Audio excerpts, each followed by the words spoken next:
My name's Bertie Heppel. I'm an Associate Director at Meridian West and Co-Director of the PM Forum London Committee. And I am joined by Catherine Bonner, founder of Ambient Tribe, employee engagement and communications expert and specialist in helping business leaders articulate their vision to their teams. One of the biggest challenges that we're seeing is this idea of intergenerational communication.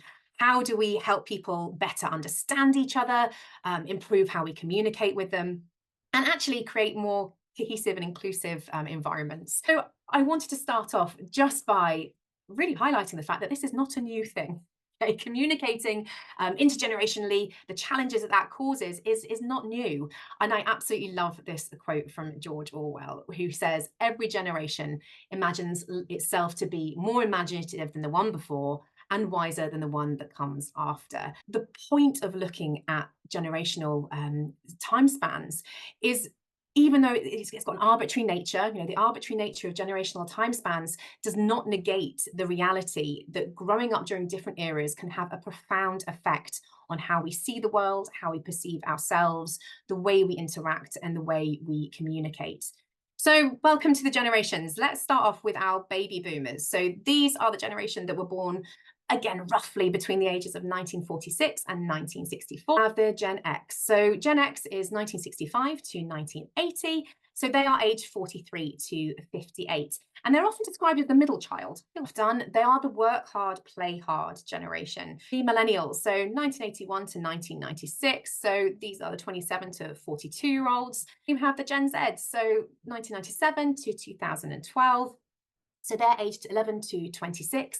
Now, what's really important with the Gen Zs is to think about the fact that this is the first ever generation to be totally digitally native.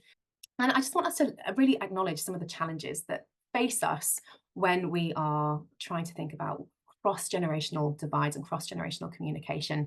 So those different values and priorities, we see the baby boomers who traditionally value loyalty, quality, opposed to millennials who are much more driven towards social responsibility and inclusion. Something that's really important, I'm going to keep reiterating this as we go through today. This is not about who is right or wrong.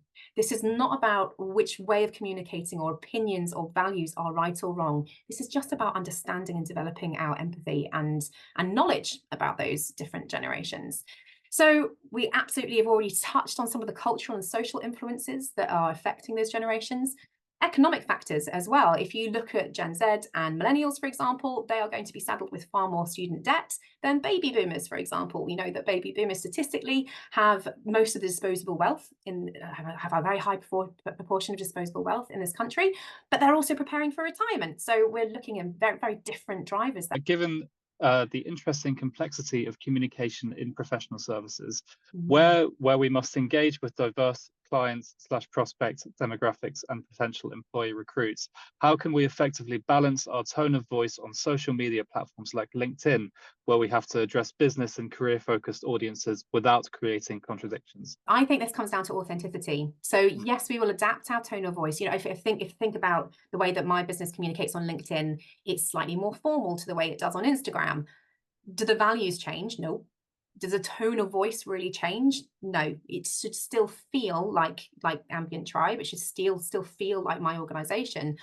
But I will absolutely, think about it as a dial. I'll dial up formality when I need to, and I'll dial it down when I don't. Great. Well, thank you, Catherine.